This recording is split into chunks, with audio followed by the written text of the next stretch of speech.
Good evening, everybody, and welcome once again to News Channel 13's 13 Now. It's your own little curated YouTube newscast that we here at News Channel 13 love to put together for you guys so you can see what we got cooking here in the capital region, the upstate New York area today. With you, as usual, is your friendly neighborhood anchor, Steve Koosh, and I am joined by the magnificent meteorologist, Juanique Martinez, who's going to be breaking down just what we can expect in terms of weather, because spring is here and it is flourishing here in New York and our surrounding areas. But hey, we got rain on the way. I know. You can even get some tonight, Juanique, so you're going to tell us about that. But before we get to Juanique and her amazing forecast, you got to listen to me blab on for just a couple of minutes. I promise won't take long, talking about some of the huge things we're covering today. One of the biggest right now that we've learned, this one really affecting people in Rensselaer County. A year-long battle with the major healthcare provider has given a victory to some local activists who are working to keep a birth center open. We're talking maternity wards, the hospitals where people go to give birth to their kids. One place in Rensselaer County was on the verge of shutting down entirely, which would have left the whole area, the whole of Rensselaer County, without any place for pregnant mothers to go to give birth to their children. They'd have to go to Albany County, Saratoga County, any of the connecting places not close by. It's difficult.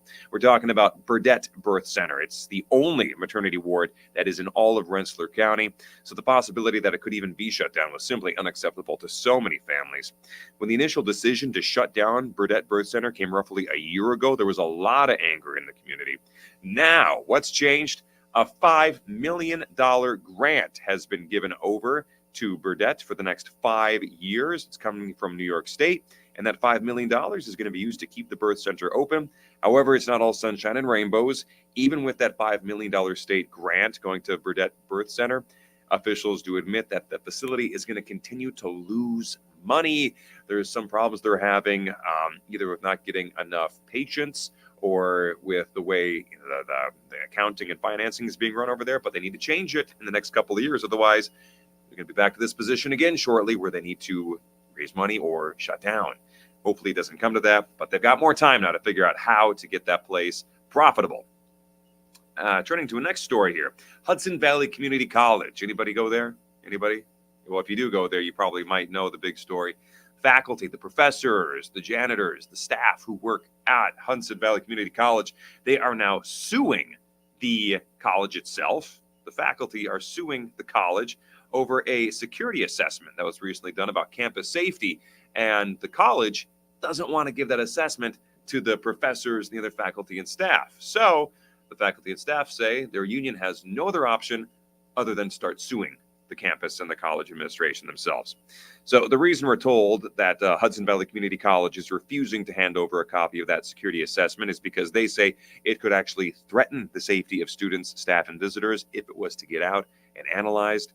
A new tip to our Tessa Bentulin that she received on this story pointed to a recent survey, however, from faculty that says 43% of faculty and other staff rate the current work environment at HVCC as poor or toxic.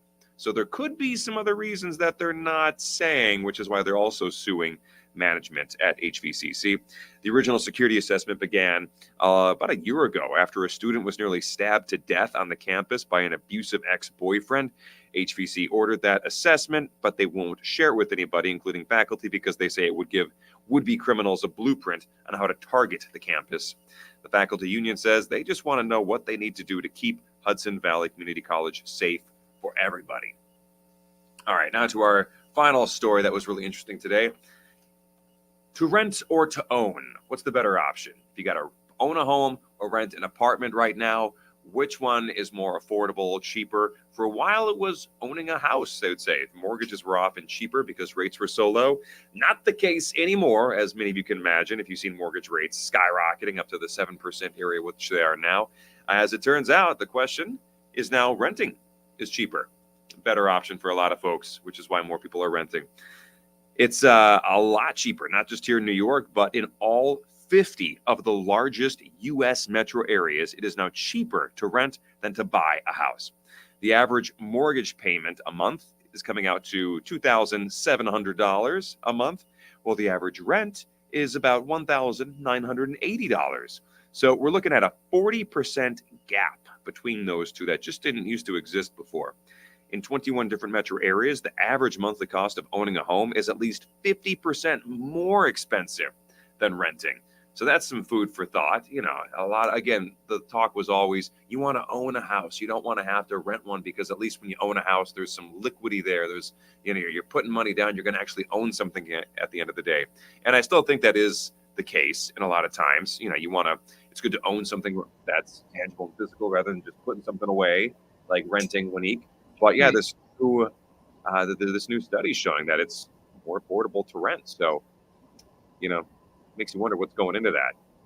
Yeah, and I'd be interested to see how that would look in like a couple of years from now to see if that's still the case because like you said, like traditionally it's always been better Mhm. to own a home.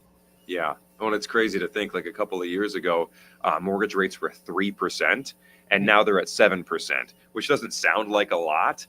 But in some cases, if like your average for like a 3% like fixed mortgage rate with other costs and stuff, if you have like a $1,000 mortgage, um, your mortgage under 7% could be like more than double. It could be like $2,000. And most people's mortgages were already like in the $2,000 range. So like you think about like doubling that, you're looking at like a $4,000 mortgage all of a sudden, and that's just because the mortgage rates have gotten so much higher.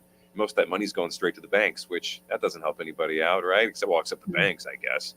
Right. So hopefully that changes soon because man, it is not nice. I know my parents would brag to me about like, you think mortgage rates are high now? Back when your father and I bought our house, the mortgage rates were like 12%, and we had to pay to get them that low because we had to buy points off our mortgage to get them down low. I'm just thinking like, dang, that's Wow. awful. Yeah. Anyway, something that wasn't so awful today, I guess, is the weather. That was kind of interesting. Look, we're looking at pretty clear skies now. A beautiful sunset just wrapping up for us, Winique. Yeah. And when I drove into work today, it was overcast, cloudy skies. And then, at 5 o'clock rolls around and all the clouds vanished, at least over the Albany area where our station is located. And I'm like, dang, it's actually a pretty nice day all of a sudden. Yeah, we had it all today. And, we have a stalled out frontal boundary to our south. And that also led to a few different temperature differences that we saw across the region. So, yeah, we had it all today in terms of spring weather. It is nice. Well, what's in store for the rest of us? Could we get some more funny business with the rain and everything else going on? Yes, unfortunately, Steve, more funny business as it relates to rain because we will see that rain lift in overnight. But right now it's nice and clear. So let's enjoy this while we have it. As you mentioned, it's a beautiful sight right now in Bennington, Vermont. Temperatures are still in the upper 50s with light winds coming in from the southwest. And notice we haven't had much rain on that camera, but we did have a few spotty showers earlier. It's still 60 in Albany, 55 in Schuylerville and Schaghticoke, 55 in Boston Spa as well, 52 in Duanesburg, 54 in Medusa, 59 in Kinderhook. Notice it's still dry as it relates to that current radar, but we do have another wave of energy riding in, and that will move in later tomorrow. That will bring a better chance for rain tomorrow, but we are also tracking showers, as I mentioned, into the overnight. Still in the upper 50s as we near 9 p.m., still in the upper 50s as we near 10 p.m. as well. Those temperatures will start to drop under mostly cloudy skies, and then that rain will work in overnight. We'll see steady showers tomorrow in the evening and just a few light passing showers as we start the day. Tomorrow we'll start the day mild with temperatures in the mid 50s, reaching the 60s by lunchtime, cloudy skies, and that drier stretch as we near the lunchtime hour all the way until 3 p.m. Now, into the late afternoon hours, that wave of energy will start to roll in, so we'll have steadier showers to end our Tuesday. Staying mostly clear as we head outside on our hour by hour forecast, as I mentioned. That wave of energy will start to work in tomorrow, and then we'll have a few spotty showers as we go throughout the overnight hours today. We'll start the day tomorrow with a few spotty showers as well. And notice we do have some pockets of rain that indicate that heavier, steadier rain. We'll have those pockets of rain that will move in early tomorrow morning, and then we'll have that drier stretch by the afternoon. But then we have this more potent line of storms that will move in by the afternoon.